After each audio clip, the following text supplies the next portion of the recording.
কাফেররাও পাথর পূজা করতো আর আমরাও পাথর পূজা করি। কাফেরদের পাথর পূজা, কাফেরদের পাথর পূজা সেরে কাফের, আর আমরা পাথর পূজা করি সেরে নয়। কেন? এই যে মাজারটাতে যে পাথর রয়েছে, যে মেঝে রয়েছে, যে টালি রয়েছে, আমার সতীর বাবার হরির জিসমের সঙ্গে, জাসাদের সঙ্গে, দেহের সঙ্গে যত ইট লেগে রয়েছে, যত সামান লেগে রয়েছে, এটাও কাফিরের হকদার হয়ে গেছে।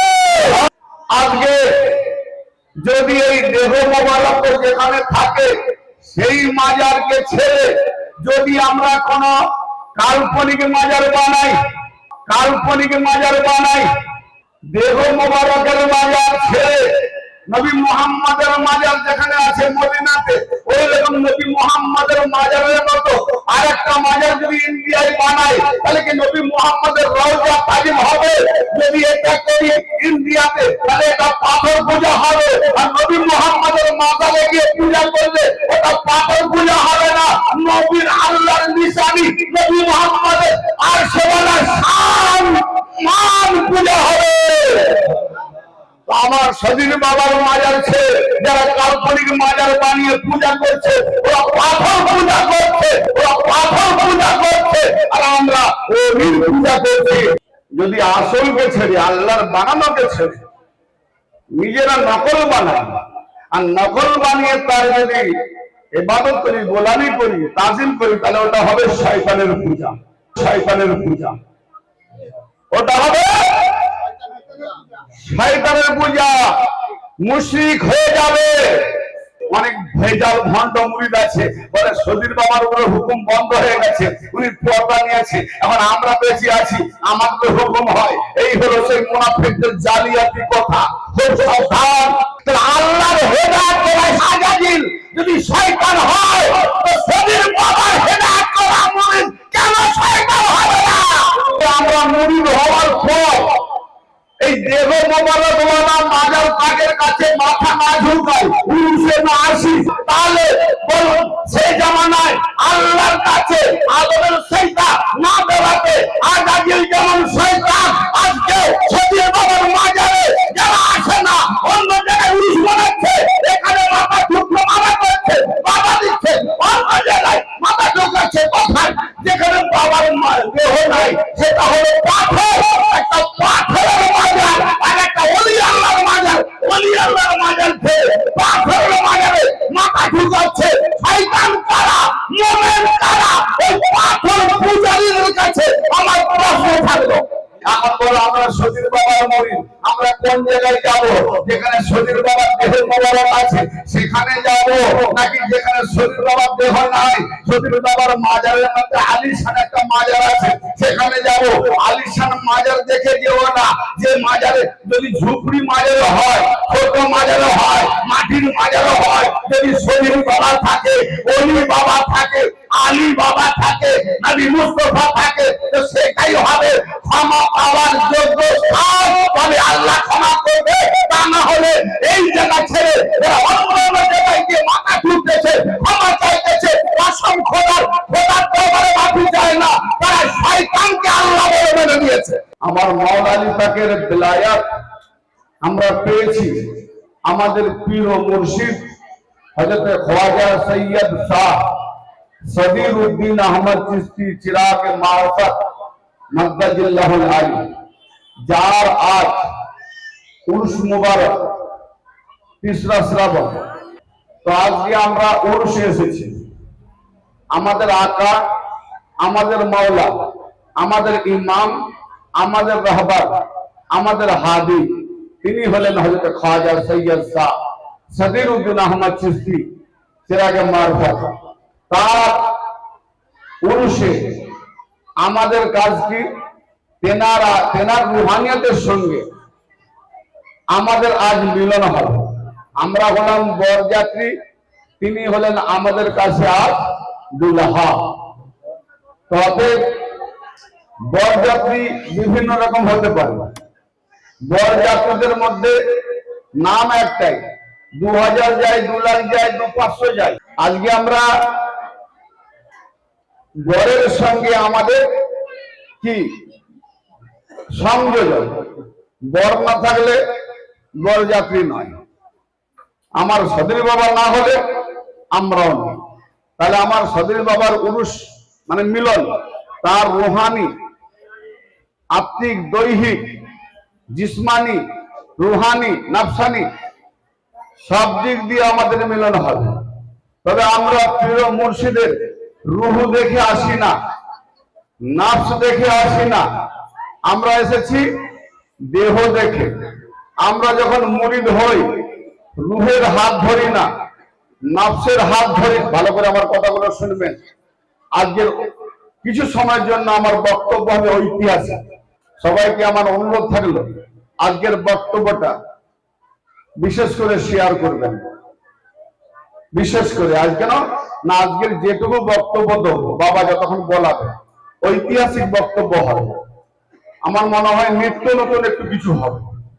এতদিন আমি নিত্য নতুন বলিনি। যদি বাবা সদকায় রহম করম করেন, কিছু সদকা আতা করেন, কারণ গরিব মানুষকে ধনীরা সদকা দিলে সে গরিব গরিব থাকে না, মালামাল হয়ে যায়। আমার বাবা যদি আজকে আমাকে নজরে করেন, সদকা দান করেন, তো ইনশাল্লাহ সেই মালামাল অবস্থায় কিছু মাল ঢালার চেষ্টা করব। তাহলে আজকে আমরা ওনার সবাই সন্তান, আর সেই সন্তান হিসাবে আমরা বরযাত্রী। এই দুনিয়ার বিবাহ নয়, আল্লাহ পাকের যিনি ওলি, ওলি আল্লাহ আলাদা পাওয়া যায় না। কোন আজ পর্যন্ত মোল্লা, মৌলভী, মুহাদ্দিস আল্লাহ আছে উপরে। সবাই বলে উপর দিকে হাত তুলে দোয়া চাই, আমরা উপর দিকে আল্লাহ আছে তাই হাত তুলে দোয়া চাই। তো মানুষ আমরা ভাবি কোনদিন যে কেউ কিছু দিলে আমরা হয় ব্যাগে রাখি, নাহলে ঝোলায় রাখি, নাহলে পকেটে রাখি, কোনো না কোনো একটা জায়গায় রাখি। কিন্তু উপর থেকে হাত তুললে আল্লাহ যে কি দিল বুঝতে পারলাম নি, যা শেষের দিকে কি করলাম, মুখের মধ্যে ফিরিয়ে দিলাম। তা আমরা জানি বাড়িতে আমরা কি করি, তেল মাখি মুখে ফিরাই, ফেরাল্লাভি লাগাই মুখে ফিরাই। আল্লাহ তেল দিল না ফেরাল্লাভি দিল, আমার তো বুঝে আসেনি, মুখে ফিরিয়ে দিলাম। এই মুখটা কি, এই মুখটা আর আমার বাবার মুখটা কেন হাত ফিরালাম? আমি মুর্শিদের চেহারার দিকে হাত তুললাম, মুর্শিদের চেহারা দেখলাম, মুর্শিদের চেহারাটাকে নিয়ে আমি আমার মুখ হয়ে বসে দিলাম, যেন আমার মুখ ঢেকে যায়, প্রিয় মুর্শিদের মুখ প্রকাশ পায়। এই হলো হাত তুলে দোয়ার নিয়ম। তাহলে ওই আল্লাহ কি দেবে তবে মুখে মাখবো, তবে দেখি সেই মুখ খসখসে একটু ঝলক হয়, এই ঝলকও হয় না, সেই মাখা নাই এটা। আমরা মুর্শিদের চেহারাকে নিয়ে মুখে মাখি, তার মানে আমার চেহারা আমার সদীর বাবার মধ্যে যেন ফিরা হয়ে যায়, সদীর বাবার চেহারা যেন জাগে। তো আমরা সেই অলির আজকে উরুস মিলন মহব্বতে আমাদের অন্তর, আমাদের মন, আমাদের দেহ, আমাদের রূহ, আমাদের আত্মা, আমাদের খোয়াইশ, আমাদের ইচ্ছা, যাবতীয় মনোবাসনা আজকে সদীর বাবার রুহানিয়াতের সঙ্গে আমরা মিলিত করে দেব। আর সেই সঙ্গে কি করব, জাসাদ মোবারক, দেহ মোবারক যেখানে সাহিত্য রয়েছে ওখানে গিয়ে আমরা একটু কপাল ঠেকিয়ে দেবো। কারণ ওটা হলো প্রত্যেকটা মোমেনদের কাবা কেবলা হলো পীর মুর্শিদের মাজার। প্রত্যেকটা মুরিদের কাবা কেবলা হলো পীর মুর্শিদের চেহারা। আপনার চেহারা যখন ছিল তাওয়াজ্জা করেছি, আজও চেহারা নিয়ে সামনে আনি, কিন্তু আমরা যখন দেখলাম ওনার দেহ মোবারক সাহিত্য রয়েছেন, তো সেই মাজার পাকটার মূল্য কতটা হয় জানা আছে? সেই মাজার পাকের মূল্যটা হলো ওনার দেহ মোবারক। তো আল্লাহ পাক বলছেন যখন কোন ওলি আমার হয়ে যায়, মানুষ আমার হয়ে যায়, তাকে আমি ওলি বানিয়ে নিই, বন্ধু বানিয়ে নিই। যাকে আমি বন্ধু বানাই তখন তার আমি চেহারা হয়ে যায় ওয়াজহুল্লাহ, আল্লাহ চেহারা। তখন আমি তার ইয়াদুল্লাহ, হাত হয়ে যায় আল্লাহর হাত। তখন আমি কদমুল্লাহ, কদম হয়ে যায় আল্লাহর কদম। তাদের পীরের মাথা থেকে পা পর্যন্ত ওয়াহাদাতুল ওয়াজুদ আল্লাহই আল্লাহ হয়ে যায়। তো যেখানে ওয়াহাদাতুল ওয়াজুদ শুয়ে থাকেন সেই মাজার পাককে যারা আজকে পেছনে ফেলে দূরে পালাচ্ছে, তারা আমার বাবাকে কতটা তাজিম করছে, আর কতটা আজকে যারা এসেছে তারা কত তাজিম করছে বাবা রুহানিয়াতে দেখছেন, ঠিক না ঠিক? এই জন্য এখানে আদব জানাবার দরকার আছে কিনা। বাবা ঘরে গিয়ে ঘরে গিয়ে কি করে, একটাও খালেজ ভাবে আল্লাহর ইবাদত করে না। পানি পান করবে জঙ্গলে, ইসমাইলের কদমের সম্মানে যেন দাঁড়িয়ে পান করতে হয়। অন্যান্য পানি বসে পান করে, কিন্তু ইসমাইল আলাইহিস সালামের কদমের সম্মান দাঁড়িয়ে পান করো। কালো পাথরকে চুমো খাবে। আদম আলাইহিস সালামের আংটির নাগিনা ছিল, আদম আলাইহিস সালাম নবী ওলি, তার সঙ্গে নিসবত ছিল, সম্পর্ক ছিল, পাথর পূজা করা হারাম। কিন্তু ওলির আঙ্গুলে থাকা, নবীর আঙ্গুলের সঙ্গে সম্পর্ক থাকার জন্য এই কালো পাথরটা পূজা করা হালাল হয়ে যায়। পাথর নয়, কাফেররাও পাথর পূজা করত আর আমরাও পাথর পূজা করি। কাফেরদের পাথর পূজা সেরে কাফের, আর আমরা পাথর পূজা করি সেরে নয়। কেন? এই যে মাজারটা যে পাথর রয়েছে, যে মেঝে রয়েছে, যে টালি রয়েছে, আমার সতীর বাবার হরির জিসমের সঙ্গে, জাসানের সঙ্গে, দেহের সঙ্গে যত হিট লেগে রয়েছে, যত সামান লেগে রয়েছে, এটাও কাফিরের হকদার হয়ে গেছে।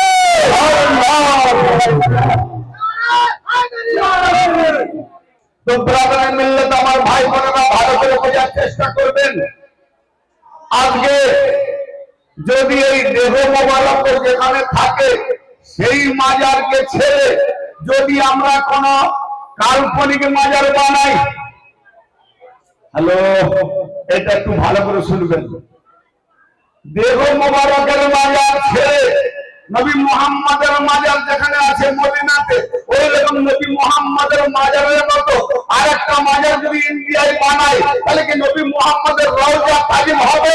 যদি এটা করি ইন্ডিয়াতে, তাহলে এটা পাথর পূজা হবে। আর নবী মুহাম্মাদের মাজারে গিয়ে পূজা করলে ওটা পাথর পূজা হবে না, নবীর আল্লাহর নিশানি, নবী মুহাম্মাদের আর সেবানা শান মান পূজা হবে। আমার সদীর বাবার মাজার ছেড়ে যারা কাল্পনিক মাজার বানিয়ে পূজা করছে, ওরা পাথর পূজা করছে, আর আমরা ওলির পূজা করছি। তার জন্য একটা ওসিলা কাফেরদের বলা হয়েছিল, সূরা জুমারের 3 নম্বর আয়াত করে দেখ, জাহেল। আজকের যুগে অনেক জাহেল দেখতে পাই, কোরআনের জ্ঞান নাই। আমার সদীর বাবার তো 10টা মাজার হতে পারত, খাজা বাবার তো 20টা মাজার হতে পারত, কিন্তু সেগুলো মাজার হবে না, নজরগাহ হবে, আস্তানা হবে, মাজার বলা যাবে না। মাজার হলো ওলিদের দেহ মোবারক যেখানে থাকে সেটা হয় মাজার। সেখানে গিয়ে মাথা নামাও, তাহলে শিরক হবে না। কেন? এটা আল্লাহর বানানো। যেমন কাবা বাইতুল্লাহ পাথরের ঘর, পাথর পূজা করা হারাম, কিন্তু কাবা বাইতুল্লাহ কাবা ঘর পাথরের ঘরকে সাইদা করা হারাম নয়, আল্লাহর ইবাদত হয়। ইব্রাহিম নবী বানিয়েছেন, ইসমাইল নবী বানিয়েছেন, নবীদের সঙ্গে সব রয়েছে, নিসবত রয়েছে, ফলে শিরক হয় না। যারা ইব্রাহিমের বানানো কাবাকে ত্যাগ করে নিজেরা যদি কেউ কাবা বানায়, ওই কাবাটা সাইদা করা শিরক হবে, কাফের হয়ে যাবে। আজকের বাবা মাজার যেখানে শুয়ে আছেন, আমার সঙ্গে রাস্তায় আস্তে আস্তে বহু পীর ভাইয়ের সঙ্গে দেখা, ফিরে যাচ্ছি, আমি আসছি, আমার সঙ্গে আমার ভক্তরাও আছে, অনেক বন্ধু বান্ধবরা ছিল। আমি বলেছি, তারা আমার সঙ্গে হাত মিলালো, সালাম করলো, হাতে চুমু দিল। ভাই কোথায় যাচ্ছেন? না আমরা এখান থেকে ছেড়ে ওখানে যাচ্ছি, নাম বলছি না। আশা করি বুঝতে পেরেছেন। এখানে বাবার মাজারে আমরা জিয়ারত করেছি, তারপর ওখানে যাচ্ছি। আমরা এখানে দেহ মোবারক আছে, ওখানে দেহ মোবারক আছে নাকি? তাহলে দেহ মোবারকের ইবাদত করলেন, তাজিম করলেন, এখন মূর্তি পূজা করতে যাচ্ছেন, পাথর পূজা করতে যাচ্ছেন, ওখানে কি দেহ আছে? চুপচাপ চলে যাচ্ছেন। এগুলো কি? তো ভাই আমার, আমি আপনাদের খেদমতে আয়াতে কারিমা তেলাওয়াত করেছি, এই আয়াত নিয়ে আমি বহু ওয়াজ করেছি, কিন্তু ওই আয়াতের উপরে আজকে একটু অন্য টাইপের ওয়াজ। কারণ নদীর পানি আমরা নিয়ে আসি, সব দিন নদীর পানি এক থাকে না, পরিবর্তন হয়। একই পানি পরিবর্তন হয়, একই আয়াত কিছু পরিবর্তন হয়। তা আমার বলার উদ্দেশ্য কি, যদি আসলকে ছেড়ে, আল্লাহর বানানোকে ছেড়ে নিজেরা নকল বানাই, আর নকল বানিয়ে তার যদি ইবাদত করি, গোলামি করি, তাজিম করি, তাহলে ওটা হবে শয়তানের পূজা, ওটা হবে শয়তানের পূজা, মুশরিক হয়ে যাবে। এখন একটা প্রশ্ন আসবে, সদীর বাবার হাতে হাত দিয়ে মুরিদ হওয়ার পরেও কি শয়তানের পূজা হয়? সদীর বাবার হাতে হাত দিয়ে মুরিদ হয়েছে, তারপরেও কি কেউ মুশরিক হতে পারে? তারপরে কি কেউ কাফের হতে পারে? জোর করে বললে হবে আর বকলম। জাহেল বলে কি কোন পীর ওলিরা মাদ্রাসায় পড়াশোনা করেনি, তার ভুল না, কত বড় জাহেল ধীরে করে এতটা হয়। আমি শুনে আফসোস, খাজা গরিব নওয়াজ সম্পর্কে বিলকুল জানে না। আরে লেখাপড়া যদি না জানবে তো খাজা গরিব নওয়াজের 20 থেকে 25টার মতো উনি বই লিখে দিয়ে গেছেন। ভাই মাদ্রাসা স্কুলে না পড়াশোনা করলে লিখতে পারে? হ্যাঁ, তুমি যখন বলছো খাজা ওলিরা বই পড়ে না, স্কুলে যায় না, পড়াশোনা করে না, নাকি দিলের মধ্যে নাজিল হয়। আরে দিলের মধ্যে তো নবী পাকের উপর নাজিল হয়েছে, নবী পাকের পরে আর কারোর উপরে নাজিল হয় না। ওলিরা ইলহাম পায়, ইলহাম করলো নবীগণ ওহী আসে, নবীগণের উপরে ভালো করে বলেন, নবীগণের উপরে ওহী আসে, আর ওলিদের উপরে ওহী নয়, ইলহাম আসে। তাহলে ওহী আর ইলহাম তফাৎ কতটা? ওহী আল্লাহ পাকের আদেশ, সেই আদেশটার রূপ কি, সাকার কি? ওই সাকার আসে ওলিদের উপরে, নবীর উপরে আসে লেটার, নবীর উপরে আসে বাক্য, আর ওলিদের উপরে আসে তার রূপ। যেমন আমি আদম, এটা বইয়ে লেখা, কাগজ পোড়াবে না। মাথায় চিন্তা করলাম আগুন, দেমাগ পোড়াবে না। খাতায় লিখলাম আগুন, কাগজ পোড়াবে না, কলম পোড়াবে না। আর যদি আমি প্রকৃত আগুনকে নিয়ে হাতে নিতে পারবে, পুড়িয়ে দেবে। তো লেটার আসছে, বাক্য এসেছে, সেটা কোরআন হিসাবে এসেছে, কিন্তু আর নাজিল আর ওহী আসবে না। কি আসবে না? নবী পাকের উপরে যা নাজিল হয়েছে সেটার প্রকৃত রূপ ধারণ করে ওলিদের মধ্যে আসে। ভাই ওলিরা, তাদেরকে বলা হয় মুত্তাকিল্লাহুল আলী। কি না, ও আলীর ছায়া হলো ওলি। সমুদ্রের ছায়া, সমুদ্রের অংশ হলো নদী, আর আলীর ছায়া হলো ওলি। অতএব আলী ওলির মধ্যে দিয়ে, যেমন আমি উদাহরণ দিচ্ছি, কেউ বসে বই লিখতেছে নিচের দিকে মুখ করে, অন্য একজন ব্যক্তি এসে দাঁড়িয়ে গেল, আমি তার পা দেখতে পেলাম যে কেউ এসে দাঁড়ালো, আমি কি তার পা দেখে চিনতে পারবো? তাহলে আমাকে মুখ উঠাতে হচ্ছে, পা, হাঁটু, কোমর, বুক, গলা। ও সরবুল ভাই, আরে বসেন বসেন বসেন। তাহলে মুখ দেখলে চেনা যাবে। তো আমরা অলির মধ্যে দিয়ে আলীর চেহারা দেখতে পাই। নবী বলেছেন আমরা আলীকে চিনতাম না, জানতাম না, বুঝতাম না, জানতাম না, বুঝতাম না। শফিউদ্দিন আহমদ চিশতি চিরাগের মুখ চেহারা খানা থেকে আমরা আলীকে চিনেছি, ফাতেমাকে চিনেছি, হাসানকে চিনেছি, হোসেনকে চিনেছি, নবী মুস্তাফাকে চিনেছি। না তাকে দেখেছি। একটা প্রশ্ন, সদীর বাবার হাতে হাত দেওয়ার পরেও কি কাফের হতে পারে, মুশরিক হতে পারে? প্রশ্ন দাঁড়াবে না? তাহলে কি সদীর বাবার বায়াত ঠিক নয়? সদীর বাবার হেদায়েত কি গন্ডগোল? প্রশ্ন আসে না? আচ্ছা বলেন তো, আমার নবী পাকের হাতে যারা বায়াত, হাতে হাত দিয়ে বায়াত হয়েছিল, তো নবী পাকের বায়াত কি ঠিক নয়? নবী পাকের হেদায়েত কি ঠিক নয়? প্রশ্ন উপর দিকে নিয়ে যাও। হুনাইনের যুদ্ধে ইহুদিরা ঘিরে ফেলেছে, মুসলমানরা বাঁচার তাগিদে নবীকে ছেড়ে পালাচ্ছে, সেই সঙ্গে হযরত আমাদের উমর সাহেবও পালাচ্ছেন। লোকে জিজ্ঞেস করছে, হে উমর কোথায় পালাচ্ছ? বলে আল্লাহর হুকুম হয়েছে, ভাগো। হুকুম কার উপরে হয়? নবীর উপরে হয়। যুদ্ধে বাঁচার জন্য উমর বলল আমার তো হুকুম হচ্ছে, ভাগো। ঠিক আজকে অনেক ভেজাল ভণ্ড মুরিদ আছে, বলে সদীর বাবার উপরে হুকুম বন্ধ হয়ে গেছে, উনি পর্দা নিয়েছে, এখন আমরা বেঁচে আছি, আমার তো হুকুম হয়। এই হলো সেই মুনাফিকদের জালিয়াতি কথা। খুব সাবধান, একটু দিনের জ্ঞান দেখার দরকার আছে। আচ্ছা, সব থেকে বড় হেদায়েতকারী কে? আল্লাহ না? দায়িত্ব কে নিয়েছে? কোরআন বলেছি আপনাদের কাছে 18 নম্বর সূরা, সূরা আল কাহাফ, আয়াত নম্বর 17। ভালো করে শোনো, ঐতিহাসিক বক্তব্য বলতে চলেছি। মাই ইয়াহদিল্লাহু ফাহুয়াল মুহতাদি, এর মানে হলো আল্লাহ যাকে হেদায়াত করে, আমি আজকে তাড়াহুড়ো করে বলবো না, ধীরে ধীরে বলবো, সহজে যেন বুঝে আসে। আল্লাহ যাকে হেদায়াত করে সেই হয় হেদায়াত প্রাপ্ত। কথাটা ঠিক না বেঠিক? সবাই বলেন ভাই। কোরআনের কথা বলছি, কোরআনের কথা কি বেঠিক? বুঝতে পারেননি বলে বেঠিক। আল্লাহ যাকে হেদায়াত করে সেই হয় হেদায়াত প্রাপ্ত। আচ্ছা, আল্লাহ যাকে হেদায়াত করে, যে আল্লাহর হেদায়াত পেয়ে যায়, হেদায়াত পাওয়ার পর সেই তো আল্লাহর ইবাদত করে, হ্যাঁ না? তাহলে হেদায়াত পাওয়ার পর আল্লাহর ইবাদত করে। তো আমাদের আলা হযরত আজাজিল ভাই সাহেব বড় আলেম, মুআল্লিম, ফেরেশতাদের শিক্ষক, ফেরেশতাদের উস্তাদ, যে আল্লাহ যাকে ফেরেশতাদের শিক্ষক বানালো, যদি আজাজিল হেদায়েত না পেত আর আল্লাহ ফেরেশতাদের শিক্ষক বানাতো, তাহলে আল্লাহ নিজেই কুফরি করাচ্ছে। কারণ আজাজিল কাফের আর ফেরেশতারা হলো নূরি ঈমানদার, তার ঈমানদার ফেরেশতাদের শিক্ষককে শিক্ষক বানাবে ওই আজাজিল কাফেরকে।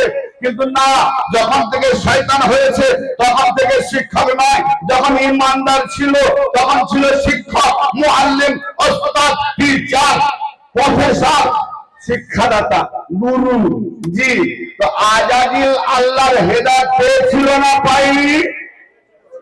কারণ আজাজিল আল্লাহর হেদায়েত পেয়েছিল বলেই তো ইবাদত করত।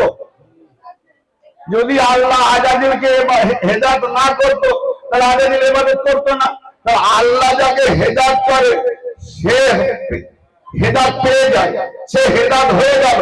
তাহলে আজাজিল হেদায়েত পেয়ে গেছে, আল্লাহ হেদায়েত করেছে, তাই আজাজিল হেদায়েত পেয়েছে। হেদায়েত পেয়ে আল্লাহ ইবাদত করছে। শুধু ইবাদত না, ইবাদত করাচ্ছে কাকে? ফেরেশতাদেরকে। যেহেতু আজাজিল ইমাম, আজাজিল মুআল্লিম, আজাজিল শিক্ষক, আজাজিল তাদের গুরু, কেজি, তাহলে আল্লাহ হেদায়েত করাচ্ছে। হ্যাঁ, কাকে? শয়তান আজাজিলকে দিয়ে ফেরেশতাদেরকে ইবাদত করাচ্ছে। আর আজাজিল যেমন ইবাদত করবে ফেরেশতারা তেমন ইবাদত করবে। তাহলে এত বড় একজন আবেদ, আল্লাহ যাকে হেদায়েত করে সেই হয় হেদায়েত প্রাপ্ত। তাহলে আল্লাহ যাকে হেদায়েত করলো সে আবার পরে শয়তান হলো কেন?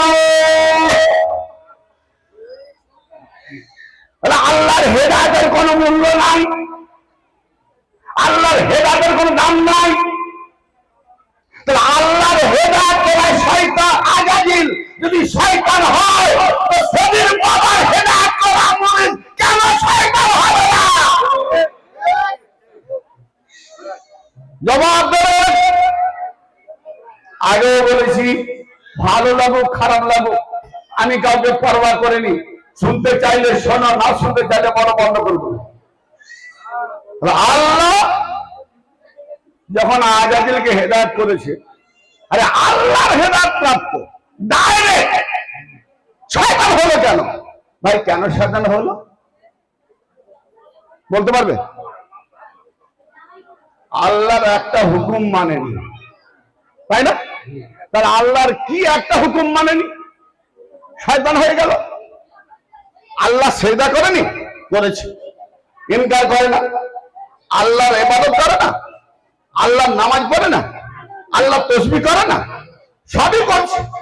ইনকার কোনটা করল? সব হুকুম আল্লাহর মেনেছে, একটা হুকুম মানে না। আল্লাহর হুকুম একটাই মানে না, আদমকে সাজদা করো। আচ্ছা, যখন আদমকে আল্লাহ সাজদা করতে বলল, আদম কোনখানে ছিল, আল্লাহ কোনখানে ছিল? আমরা নবী মুহাম্মদের কাছ থেকে কোরআন পেয়েছি, নবীর মুখ থেকে শুনেছি এটা আল্লাহর কথা। তাহলে আল্লাহ যখন বলেছে আদমকে সেজদা করো, ওটা কোন নবীর মুখ থেকে বেরিয়েছিল না ডাইরেক্ট আল্লাহ বলেছিল? যদি ডাইরেক্ট আল্লাহ বলে থাকে, সব ফেরেশতারা শুনতে পায়, আমার নবী তো ফেরেশতাদের থেকে উত্তম, তো আমার নবী কেন ডাইরেক্ট পায় না? হ্যাঁ, তাহলে আজাজিল ওই জায়গাটায় গুরুত্ব ভুল করেছে। কি যে আমার এবার আদম দিয়ে বলানো হয়েছে, সব করেছে, কিন্তু আদম দিয়ে যখন বলানো হয়েছে, যেমন মুহাম্মদ দিয়ে আল্লাহ বলিয়েছে, আদম দিয়ে আল্লাহ বলিয়েছে, সেইটা কর। আদমের সব কথা মেনেছে, আদমের জবান দিয়ে আল্লাহ আল্লাহর সব কথা আজাজিল মেনেছে। যেই বলেছে এখানে মাথা ঝোঁকা, আজাজিল ঝোঁকালো না, তার ফলে শয়তান হয়ে গেল কি আজকে যদি আমরা মুরিদ হওয়ার পর এই দেহ মোবারকওয়ালা মাজার পাকের কাছে মাথা না ঝুঁকাই, পুরুষের না আসি, পুরুষের না বসি, মিলন লড়াই না সমাধান করি, এখানে যদি মাথা না ঝুঁকাই, তাহলে বলুন সেই জামানায় আল্লাহর কাছে আদরের সেইটা না দেওয়াতে আজ আজকে যেমন শয়তান আজকে সতীর বাবার মাজারে যারা আসে না, অন্য জায়গায় উরুস বানাচ্ছে, এখানে মাথা ঝুঁকলো মাথা করছে, বাবা দিচ্ছে, অন্য জায়গায় মাথা ঝুঁকাচ্ছে। কোথায়? যেখানে বাবার দেহ নাই, সেটা হলো পাথর। একটা পাথরের মাজার আর একটা ওলি আল্লাহর মাজার। ওলি আল্লাহর মাজার থেকে পাথরের মাজারে মাথা ঢুকাচ্ছে শয়তান কারা, মুমিন কারা? ওই পাথর পূজারীদের কাছে আমার প্রশ্ন থাকলো। ওই পাথর পূজারী মাজারের সৌন্দর্য রূপ বানিয়েছে। এ ভাই, বিয়ে করবেন কাকে? ফটো দেখানো হলো, ফটো দেখানো হলো, দেখতে হেবি সুন্দর। ছেলেটা জিদ ধরেছে, বাবা এই মেয়েটাকে বিয়ে করবে। বলে আচ্ছা বাবা নিয়ে যাবো। না, নিয়ে যেতে হবে না, এই মেয়েকে বিয়ে করবে। তার মানে সে বলছে এই ফটোকে বিয়ে করবে। ভাই ফটোকে বিয়ে করা যায়? ফটোকে বিয়ে করলে বিয়ে হবে? দেখতে তো হেবি সুন্দর, ফটোকে বিয়ে করা বিয়ে নয়। আর ওই ফটো যার কাছ থেকে নিয়েছে সেই অরিজিনাল মেয়েকে বিয়ে করলে তাহলে বিয়ে হলো, ফ্যামিলি পরিবার বাড়বে, আবাদ বাড়বে। আর ফটোকে বিয়ে করলে স্বপ্নের মতো বুকে নিয়ে পড়ে থাকবে, জীবনে সুখ পাবেনি, এদের মনে সুখ নাই। তো আমার অরিজিনাল বাবার মাজার, এ হলো অরিজিনাল মাজার, দেহ মোবারক এখানে আছে। আর যারা এই মাজারের মতো বাবার নামের মাজার করলো, কিন্তু সেখানে প্রাণ নাই। ফটোতে যেমন প্রাণ থাকে না, ফটোতে দেবের ছবি থাকে, আর মাজারে যে মাজারে বাবার দেহ নাই ও ফটোর মতো। তাহলে যারা এই ফটোকে বিয়ে করে কোনো স্বাদ পায় না, আর যারা আল্লাহর ওলির মাজার থাকায় যেখানে প্রাণ আছে, দেহ আছে, রুহু আছে, পুরুষ আছে, পুরুষ কার সঙ্গে মানাবে? পুরুষ মানে মিলন। যেখানে দেহ নাই সেখানে মিলন করবে, না যেখানে দেহ মোবারক আছে সেখানে মিলন করবে? তাহলে এরা কত বড় জালিয়াতি। তার মানে এগুলো কি দোকান খুলেছে ব্যবসা করার জন্য, মানুষদেরকে দেখিয়ে লুটে পুটে খাবে। ব্যবসা। মান ইয়াহদিল্লাহু ফাহুয়াল মুহতাদি ওয়া মান ইউদ্লিল ফালান তাজিদ লাহু ওয়ালিয়্যান মুরশিদা। আমি দলিল দিচ্ছি আরেকটা আয়াত থেকে। আয়াত তো অনেক আছে, আমি আরেকটা আয়াত থেকে দলিল দিচ্ছি। সূরা নিসা 64 নম্বর আয়াত, 4 নম্বর সূরা। ওয়ালাউ আন্নাহুম ইযলামু আনফুসাহুম জাআউকা ফাস্তাগফিরুল্লাহ ওয়াস্তাগফারা লাহুমুর রাসূল লাওয়াজাদুল্লাহ তাওয়াবার রাহিমা। ক্ষমা কে করবে? আল্লাহ না আল্লাহর নবী? ভাইরা একটু হ্যাঁ না বলেন না। আল্লাহ ক্ষমা করবে, আল্লাহ ক্ষমা করবে। তো আল্লাহ কেমন করে ক্ষমা করবে তার তরতিব বলে দিয়েছেন। হে নবী, তারা তাদের নফসের উপরে জুলুম করার কারণে যদি তারা আপনার কাছে আসতো, হায় হায়, আল্লাহ নবীকে তার বান্দাদের জন্য কি বলছে? যারা ভাই আমরা এমন কেউ কোন ব্যক্তি আছি নফসের উপরে জুলুম করি না, মিথ্যা কথা বলার জন্য। এবারে নবী পাককে আল্লাহ বলছে, এমন কোন ব্যক্তি আছে নাকি যে তার নফসের মধ্যে খুঁটিনাটি ভুল করে না? কথা অনেক বাড়াবো না, তাহলে আমরা তো গুনাহগার, ভুল ত্রুটি করবই, তাই না? বাবা ভুল ত্রুটি হয়ে যায়, ক্ষমা করেন। তার মানে ভুল হয়, অন্যায় হয়, বেয়াদবি করি। তা আল্লাহ পাক বলছেন, হে নবী, তারা তাদের নফসের উপরে জুলুম করার কারণে যদি তারা আপনার কাছে আসতো আর এসে আপনার কাছে এসে আল্লাহর কাছে ক্ষমা চাইতো, তাহলে আমরা বাবার দরবারে এসে কার কাছে ক্ষমা চাই? আল্লাহ মাম বলি না কি গো?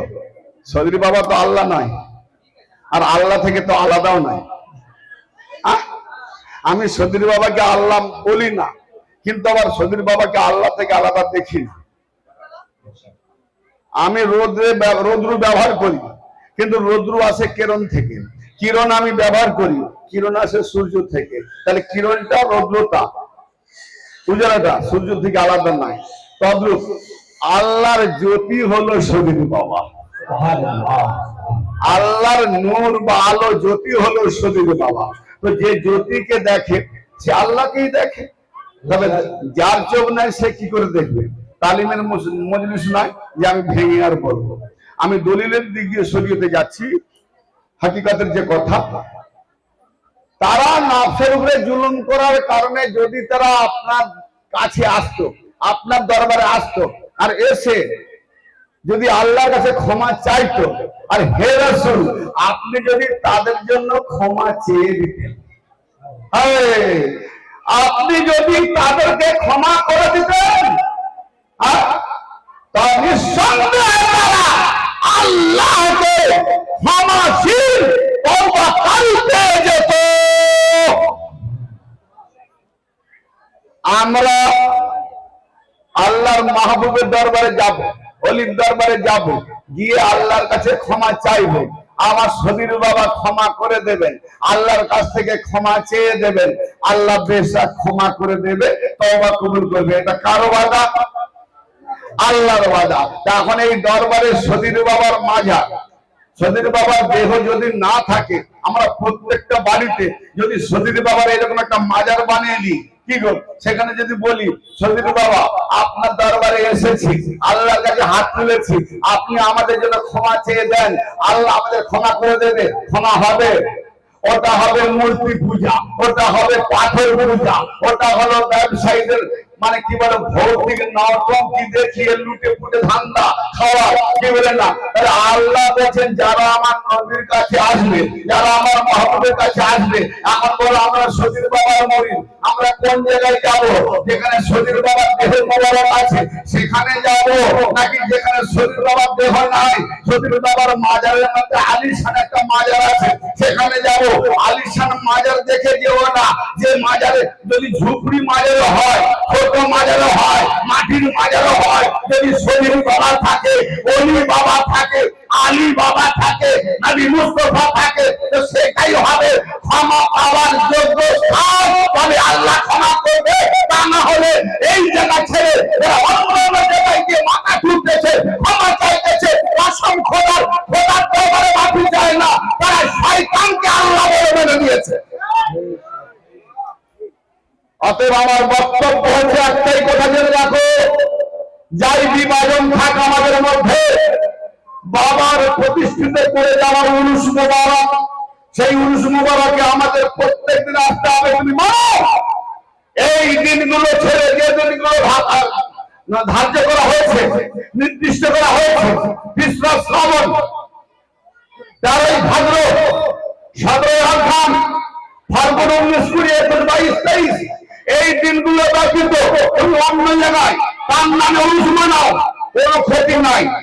তার নামে জলসা মানাও, মিলাদ মানাও, বেরাকাত মানাও, সাজরাতার মানাও, যাই কিছু করো, কিন্তু তোমাকে আমার সদীর বাবার যে ইচ্ছা, সেই ইচ্ছার ব্যতীত তুমি যদি নিজের ইচ্ছা করে বানাও, তাহলে ওটা হবে আইয়ামে জাহেলিয়াতের মুহাম্মাদিন নবীর জামানায় সেই কাফের মুশরিকদের সঙ্গে তাদের হাসর হবে, ওরা কাফের মুশরিক বলে গণ্য হবে।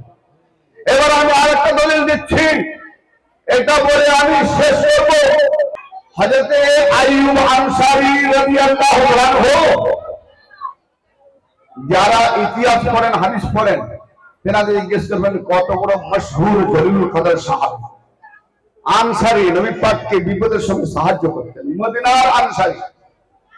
নবী পাক বলছেন আমাকে আর মদিনাকে, মদিনার আনসারদেরকে আলাদা করো না, মদিনার আনসারীরা হলো থলির মতো, আর থলিতে ঢেকে রেখেছিল আমার আনসারীরা, এখানে গাইড করেছিল।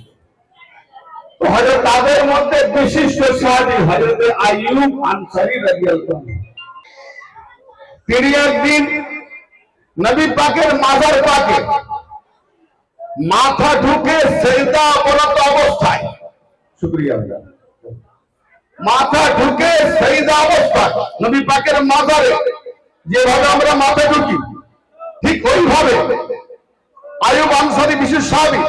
অনেকে বলে মাজারে মাথা ঢোকা যাবে না, সেই কাঠমোল্লাদের মারাত্মক দলিল দিচ্ছি মুস্তাদরাক আলা সাহিহাইন, বুখারী ও মুসলিমের কর্তৃত্বে হাদিসের মান সহিহ। যদি হাদিস গলদ হয় তা তোমার বুখারী গলদ হবে, মুসলিম গলদ হবে। তো শুনে রাখো, হযরত আইয়ুব আনসারী কি করলেন, নবী পাকের মাজারে মাথা ঢুকে সিজদার মতো অবস্থায় পড়ে পড়ে কাঁদছেন। আর সেই সময় গভর্নর ছিল বনি উমাইয়া রাজত্বকাল মারওয়ান। মারওয়ান তার কানে হাত দিয়ে বলছে, ধমক দেয়, কি করছো তুমি?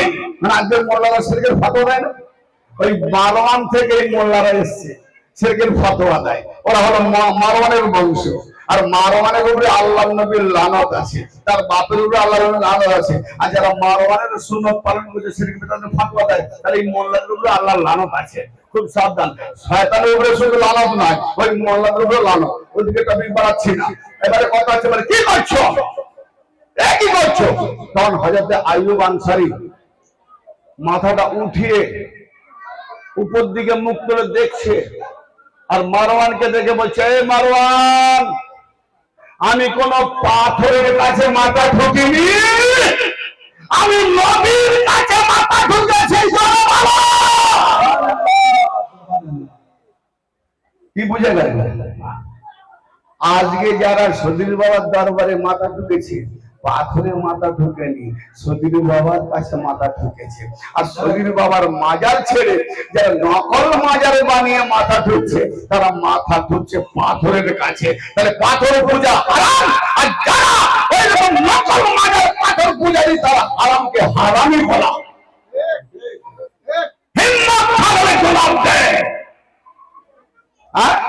কি শুরু করেছে ব্যবসা? শুধু তাই নয়, আমি আয়াত বলছি না, মুক্তাসার সূরা আল কাহাফ 18 নম্বর সূরা, 18 নম্বর আয়াত বলছি না, আসহাবে কাহাফ। এ ভাই, আসহাবে কাহাফ শুনেছেন না, জানেন না? আল কাহাফ পড়ে দেখো, বাংলায় কোরআন আছে জি। তো আল কাহাফ মানে কাহাফবাসী, কাহাফ মানে গুহা, পাহাড়ের মধ্যে একটা গুহা, গুহাবাসী। তারা কারা? আমার নবীর আসার বহু পূর্বে ঈসা নবী মান্যওয়ালা ছিল।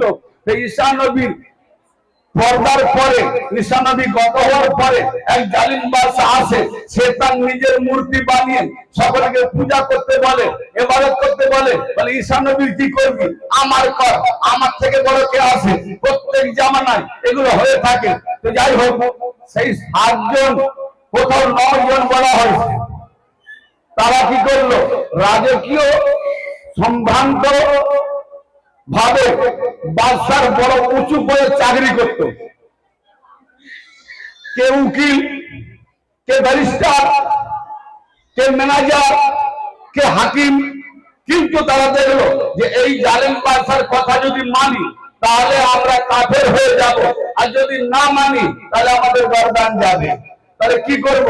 ঈমান বাঁচাতে হবে। তাই ঈমান বাঁচাতে গিয়ে তারা রাত্রির অন্ধকারে গোপনে 7 জন বেরিয়ে গেল। তাদের পিছনে একটা কুকুর ধাওয়া করলো। সেই কুকুরটাকে তাড়াবার চেষ্টা করলো।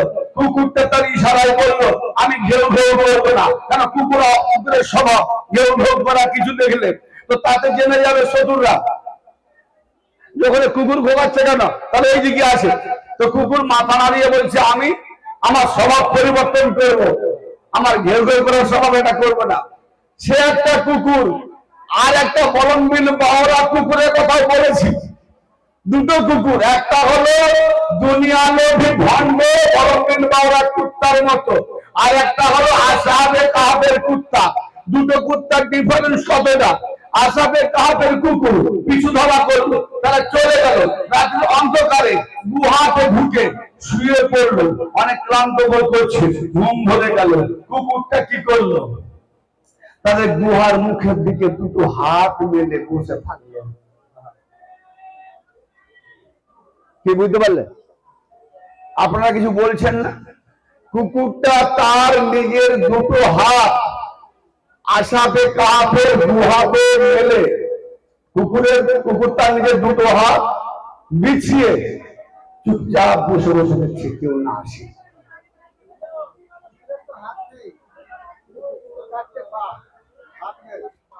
কি গো, এই ছেলেগুলো ঠিক বলেছে? কুকুরের হাত আছে? আমাদের জ্ঞান আছে কুকুরের 4টে পা, আল্লাহর কি কোনো জ্ঞান নাই? সে দুটো হাত বলল। কি কোরআন পড়ে ব্রাহ্মণ নামে বক্সা দেবে ওই জন্য নাজিল হয়েছে না? না না রে ভাই, মৌলভী কুকুরের পা আল্লাহ যেন হাত বলল। কারণ কি? যে আমার আশাবে কাবুরা হলো আমার প্রিয় বন্ধু, আমার ওয়ালি, আমার মাহবুব। ওদের দিকে কুকুর যে পা করে বসে আছে, যদি আমি কুকুরের পা বলি আমার ওলি বান্ধবে অসম্মান হয়ে যাবে। ওলির দিকে পা, ওলির দিকে পা। তা আল্লাহ কি করলো? কুকুরের পাটা না বলে ভাষাটা বদলিয়ে বললেন কুকুরের হাত দুটো নিয়েছে। ওলির মর্যাদা আল্লাহ দিচ্ছে, কুকুরের পাকে আল্লাহ পা না বলে হাত বললো। এটা বুঝাতে চাইছে ওরে মানুষ দো পায়া, তুই কি এতটাই নিকৃষ্ট কুকুর? তোর দুটো হাত অরিজিনাল যে ছবির বাবার মাজার, সেইখানে দুটো হাত বিছিয়ে মাথা না ঠুকে তুই পিছন ফিরে মঙ্গলের দিকে চলে গেলি। এটা দো পায়া কুকুরের থেকে নিকৃষ্ট। হায় হায় হায়, অনেক বড় ঘটনা। তারপরে কি করলো? তার খবর পেল, সব জানলো। যারা 300 বছর আগেকার লোক, 300 বছর পরে, 309 বছর ঘুমিয়েছিল। অনেক বড় ঘটনা, সময় নিচ্ছি না। এবার যখন সেই যে জামানায় জাগলো, সেই জামানায় নেককার বাদশা সব মুসলমান মোমেন, তারা কি করলো? এরা হলো আল্লাহর নিশানি। অলিরা কি? আল্লাহর নিশানি। তো সেই নিশানিটা যেন সাধারণ কবরের মতো না হয়, কি করলো? তারা সকলে মিলে ওই অলিদের কবরে 7 জন কবরের উপরে মসজিদ করলো। মসজিদ মানে বোঝেন? নামাজ পড়ার জন্য নয়, মসজিদ মানে সেজদার জায়গা। মানে আশাফে কাহাফ আল্লাহ নিশানি, সেখানে যাব আমরা সিজদা করব। তাহলে বোঝা গেল আশাফে কাহাফ যেখানে, সেখানে মসজিদ বানালো। সদীর বাবা যেখানে, এখানে মসজিদ বানালো। মোহাম্মদ যেখানে, সেখানে মসজিদ বানালো, সেজদার জায়গা হলো। আলী যেখানে, নজফে সেজদার জায়গা হলো। আলীর ঘর তো মদিনায়, সেখানে ওনার মাজার হলো না, তাহলে হলো কোথায়? নজফে, যেখানে তার দেহ আছে। তো আমার সদীর বাবার মাজার এখানে, এখানে আমরা সেজদা জানাবো, এখানে আমরা মসজিদ বানাবো। মসজিদ মানে সেজদার জায়গা বানাবো। আর যেখানে সদীর বাবার দেহ নাই, তাহলে ওটা হবে পাথর পূজা, শিরক। ভাই আমি মুক্তাসার হিসাবে এতক্ষণ কিছু বললাম, একটা কথাই বুঝে গেলেন। আমাদের সদীর বাবাকে যেমন দেখে এসেছি, ঠিক তার দেহ মোবারক যেখানে আছে ওখানটাই আমরা দেখে যাবো, ঠিক না বেটি? সদীর বাবাকে আমরা দেখে এসেছি, মুরিদ হয়েছি। ওই সদীর বাবার হাত যেখানে আছে, ওই সদীর বাবার দেহ মোবারক যেখানে আছে, সেখানে আমরা মাথা ঠুকবো। বাকি এনাকে ছেড়ে যদি আবার অন্য কোথাও ফাঁকা মাজারে মাথা ঠুকি, তাহলে জালেম জাহেল কাফের বলে প্রমাণিত হবে। এরা সেদিন সদীর বাবাকে মুখ দেখাতেও পারবে না, লজ্জায় মরে যাবে, কারণ এদের মুখগুলো শুয়ার কুকুরের মতো হয়ে যাবে। আমি এটাও বলে গেলাম, কোন সময় যে প্রমাণ পাই যে পীর ওলিদের বিরুদ্ধাচরণ করলে শুয়ার কুকুর কেমন করে হয়, ইনশাআল্লাহ কোনোভাবে সমাজ নামে টপিক বলবো।